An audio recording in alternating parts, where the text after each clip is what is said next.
बिस्मिल्लाहिर्रहमानिर्रहीम। अस्सलाम वालेकुम डियर स्टूडेंट्स। आज एक छोटा सा और बहुत इंटरेस्टेड लेक्चर है जो कि कुछ एक्सेप्शंस हैं मेंडलियन इनहेरिटेंस में। जो हमने ये चैप्टर स्टार्ट किया है तो हम मेंडल को पढ़ रहे हैं। कुछ ऐसे भी मतलब हमारे दो छोटे टॉपिक्स आ रहे हैं। एक का नाम है इनकम्प्लीट डोमिनेंस, एक का नाम है को डोमिनेंस। यानी कि ये मेंडल लॉस को प्रॉपरली फॉलो नहीं करता। इट डज नॉट मीन्स के मेंडल गलत बता रहा था, बल्कि ये एक्सेप्शनल केसेस है। कभी कभार इनकम्प्लीट डोमिनेंस भी हो सकता है, कभी कभार को डोमिनेंस भी हो सकता है। क्या है इनकम्प्लीट डोमिनेंस और को डोमिनेंस? सबसे पहले मैं आपको एक बात समझा दूं कि इनकम्प्लीट डोमिनेंस क्या है। इनकम्प्लीट डोमिनेंस अगर हम इसको डिफाइन करें तो when two contrasting characters are crossed if in one generation none of the character fully expressed. यानी कि दो ऐसे कैरेक्टर्स जो कि एक दूसरे से अलग हो, उसको अगर यानी कि कंट्रास्ट हो, एक दूसरे का कंट्रास्ट हो। जिस तरह अगर हाइट की हम बात कर ले, एक टाल है तो दूसरा उससे कंट्रास्ट किया रहा है डॉर्क शॉर्ट, सही। सेम इसी तरह यहाँ पर अगर F1 जनरेशन में उसके अंदर दोनों ने अपने आप को मुकम्मल तौर एक्सप्रेस नहीं किया, नन ऑफ द कैरेक्टर, यानी कि कोई भी कैरेक्टर अपने आप को फुली एक्सप्रेस ना करे, इस तरह के डोमिनेंस को हम इनकम्प्लीट डोमिनेंस कहते हैं। इसका एग्जांपल या एक इसके ऊपर एक साइंसदान था, उन्होंने एक्सपेरिमेंट किया था, उसका नाम था कार्ल कोरन्स। उन्होंने जब इस पर एक फ्लावर था जिसको हम 4 o'clock फ्लावर कहते हैं या जापानीज 4 o'clock। जापानीज 4 o'clock यानी इसका शेप जिस तरह 4 बज रहे होते हैं, घड़ी का जो स्पून है ना, जिस तरह वो दिखाई दे रहा होता है, सेम इसका पोजीशन उसी तरह, इस वजह से इसका नाम रखा है 4 o'clock। जापानीज 4 o'clock फ्लावर दो किस्म के उन्होंने उठा लिए। इसका अगर मैं आपको बोटानिकल नेम बता दूं तो इसका नाम है मिराबिलस जलाफा। क्या है इसका 4 o'clock प्लांट का नाम? मिराबिलस जलाफा इसका बोटानिकल नाम है। इसका एक रेड कलर एक वाइट कलर का, यहाँ पर तो वाइट कलर का कोई मार्कर है नहीं जिसे मैं ड्रा करूँ।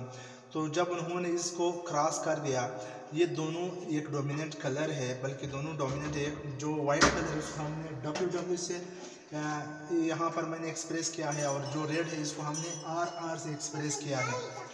तो RR और WW जब हम आपस में क्रॉस करते हैं तो आपको दिखाई नीचे देगा F1 जनरेशन में बहुत गड़बड़ बन जाएगा। वो क्या है? यहाँ पर आप देखें, ये वाइट है, ये रेड है, सही है। आई एम सॉरी, इधर एक बच्ची आ गई थी बीच में, उसकी आवाज़ आ गई। तो यहाँ पर RR और WW जब हम आपस में क्रॉस कर ले तो ये P1 हुआ, और इसका F1 जो आ रहा है RW जब आपस में क्रॉस होते हैं तो RW आएगा। तो इट मीन्स जब दोनों हमने कैपिटल लिखे तो दोनों अपने आप को एक्सप्रेस कर सकता है। रेड भी अपने आप को एक्सप्रेस कर रहा है और वाइट भी, लेकिन दोनों बहुत कम मिकदार में, सही है। न मुकम्मल रेड आ रहा है, न मुकम्मल वाइट आ रहा है, न दोनों इसमें आ रहा है। तो क्या आ रहा है? पिंक कलर का फ्लावर प्रोड्यूस हो रहा है। तो RW यानी कि फर्स्ट जनरेशन यानी F1 सारे के सारे पिंक कलर के 100% बन गए।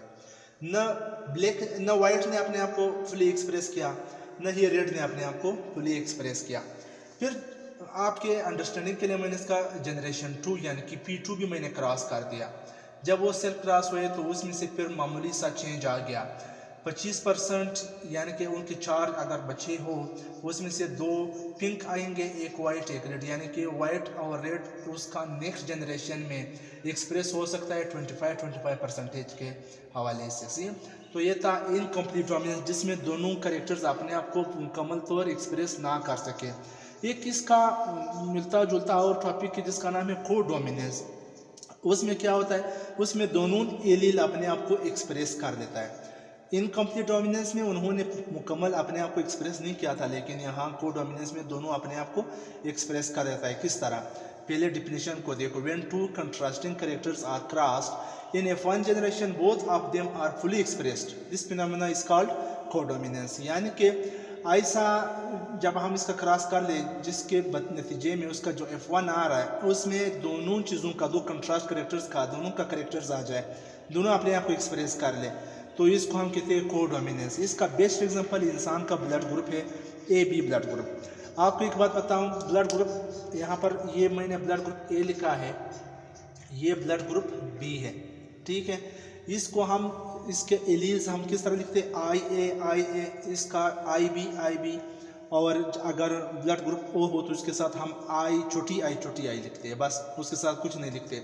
अगर दोनों आ जाता है तो फिर हम IA IB लिख लेते हैं। सही इस तरह ब्लड ग्रुप्स है, वो तो आपको ऑलरेडी मैं पढ़ा चुका हूँ ट्रांसपोर्टेशन चैप्टर के अंदर।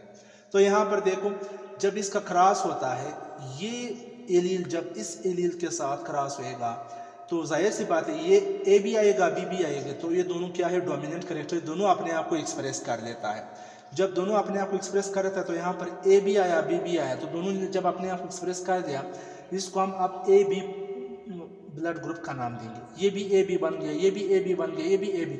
फर्स्ट जनरेशन में यानी F1 में सब के सब जो बच्चे हैं वो ए बी ब्लड ग्रुप्स के हॉनर्स मिल गए। सही। तो यहाँ पर देखो नेक्स्ट में, अगर इसका मजीद यानी उन बच्चों का खरास आपस में करा, या हम P2 की बात कर ले, तो यहाँ पर जिस तरह हमने पिछले इनकम्प्लीट हमने इसकी बात की थी, यहाँ पर भी 25% ब्लड ग्रुप ए आ सकता है, 25% ब्लड ग्रुप बी आ सकता है, 50% ब्लड ग्रुप ए भी आ सकता है। मेरा भी अपना ब्लड ग्रुप ए बी है। ये अक्सर जब माँ का ब्लड ग्रुप ए है या बी है, अबू का ए है या बी, यानी इन दोनों के जो एलील्स आ जाते हैं, दोनों अक्सर अपने आप को एक्सप्रेस कर देते हैं। This condition is called codominance. और कोडोमिनेंस बहुत इंटरेस्टेड है, बल्कि ये जो इनकम्प्लीट और कोडोमिनेंस हमने पढ़ा इंटरेस्टेड भी है, अक्सर एग्जाम में पूछे जाते हैं और ज़्यादा फ़र्क भी नहीं है। बस एक में दोनों एलील्स अपने आप को एक्सप्रेस कर देते हैं, एक में दोनों एलील अपने आप को मुकम्मल एक्सप्रेस नहीं कर पाते। सही। तो ये कुछ एक्सेप्शंस हैं मेंडेलियन इनहेरिटेंस में। उम्मीद करता हूँ आपको ये लेक्चर समझ आ गया होगा। नेक्स्ट लेक्चर तक इजाज़त दीजिए और अपना ख्याल रखिएगा। अल्लाह हाफिज़।